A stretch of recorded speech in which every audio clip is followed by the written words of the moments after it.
Y retomamos las 7 redomas, siete copas de la ira de Dios. Bueno. Estamos diciendo de esa, la primera redoma, la primera plaga, que al final se vio, bueno, que era la sífilis e incluso SIDA, ¿no? SIDA con más razón, o igual razón. Dice ahora el padre, en que esto vuelve o no vuelve, que es una de las obras de él, hablé bastante o demasiado de esta primera plaga, la cual junto con la sexta está fijada por la exégesis patrística. Nada queda que añadir a eso, sino es como curiosidad algunos datos de una comunicación al International Congress of Dermatology en Washington, hecha por los doctores Brown, Parisé, Pornoy, tomados de la revista New York Times del 21 de septiembre del 62.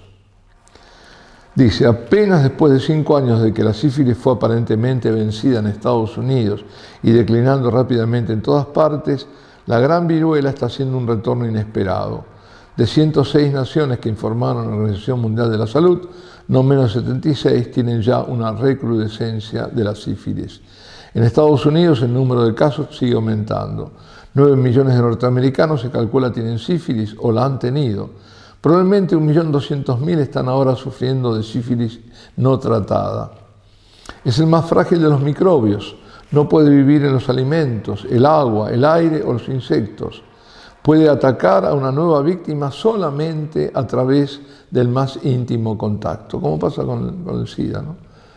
Y no por mucho tiempo. Y sin embargo, durante 400 años la sífilis ha muerto o mutilado a millones, cegándoles o ensordeciéndolos o volviéndolos dementes.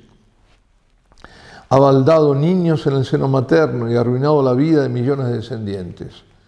El doctor Brown replicó acerca de los 20.000 nuevos casos anotados y las 4.000 muertes anuales en los Estados Unidos.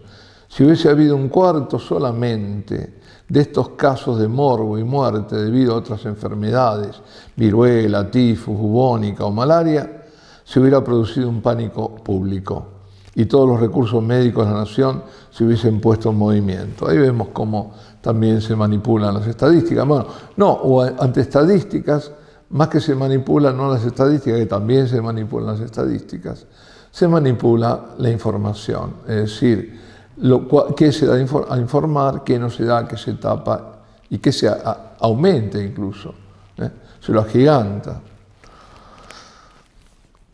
Aunque en su principio es curable, al menos temporalmente, sigue siendo el médico, por la penicilina, sus síntomas son tan variados, dice el doctor Parisé, ahora es otro, que el médico puede confundir la sífilis con acné, viruela, sarampión, mononucleosis o cáncer. Calcula que del 40 al 60% de los afectados pasa por los 2 primeros estadios y llega al fatal tercero sin saber lo que tienen. Después la espiroqueta se esconde para irrumpir esporádicamente en nuevas fases activas. Finalmente, más de la mitad de los infectos sufren ataques súbitos al corazón o a la aorta, al cerebro o la médula espinal. Si el enfermo no muere del corazón, puede acabar sus días como un baldado, ciego, demente y medio paralítico en un manicomio.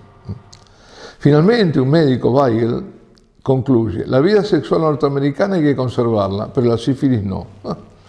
Pedimos al ángel de la primera redoma que puedan. Y el segundo volcó su redoma, su copa, en el mar, y el mar se volvió sangre como de muerto, y toda ánima de vida murió, las que estaban en el mar. Dice, significa no literalmente, no puede ser. Significa para nosotros el ensangramiento de las relaciones internacionales, las cuales el mar es el vehículo, y es también su símbolo en la Escritura. No dice el profeta, murieron todos los peces. Bueno, tenemos estos ruidos.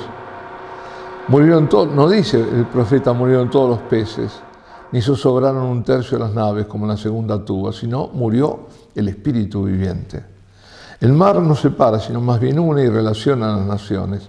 Son más bien las montañas, los ríos, los desiertos, los bosques, quienes las dividen y separan.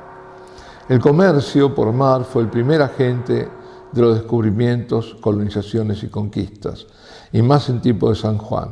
Este símbolo pues puede responder a la predicción de Cristo, y habrá odios entre las naciones.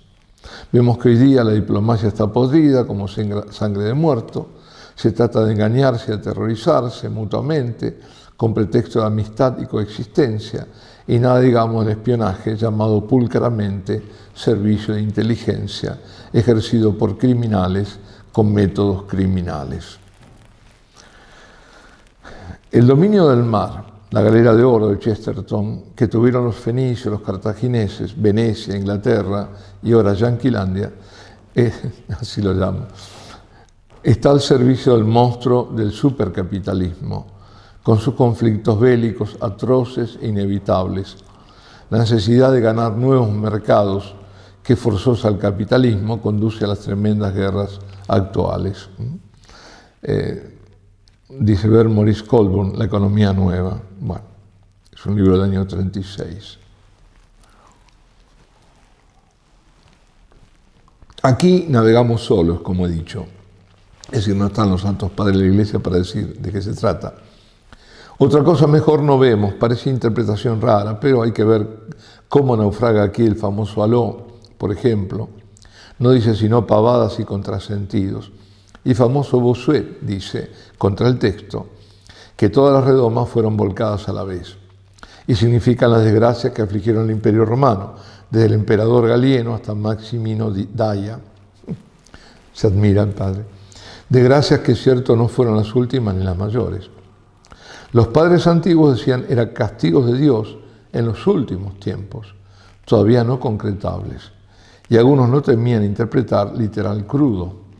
Pero si el mar se vuelve todo sangre y los ríos sangre, perece la humanidad entera en menos de 15 días. No puede ser. Los únicos que nos apoyan aquí son Lactancio, Alberto el Magno y los escritores modernos Peterson, de Sauer, Dawson, que notan en nuestros tiempos fenómenos nefastos de una magnitud como no ha habido nunca y plagas mundiales que parecen irremediables y amenazan a la humanidad de enfermedad, si de muerte no, mares de sangre muerta.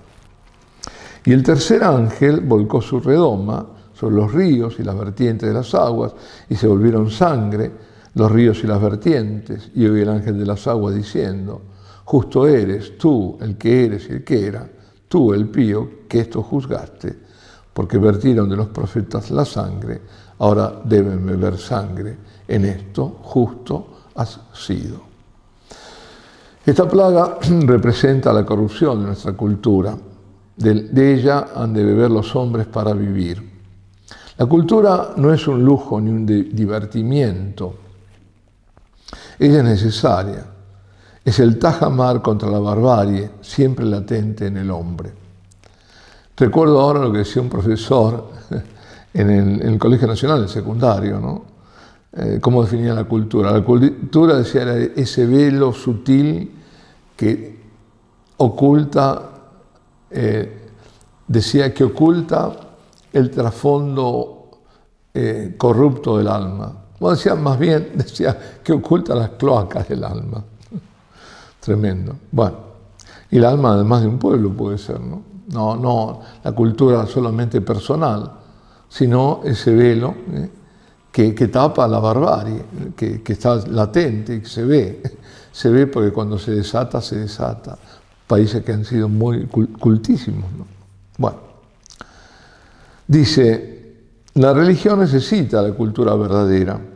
La religión católica es una religión cultural, no primitiva. Por eso ella conservó la cultura antigua durante el Bajo Imperio y los siglos de hierro amenazada. Sí, fue la propia, claro. Gracias al cristianismo se conservó también todo lo anterior y además tomó de la civilización grecorromana, no la destruyó, como si el Islam. Donde hubo, donde había y donde nacieron casi no había, pero después donde hubo fue a destruir todo, ¿no? Bueno. Dice, hombres religiosos hacían monjes para copiar manuscritos, no solo de Cicerón y Virgilio, pero de Petronio, que el religioso no tiene nada.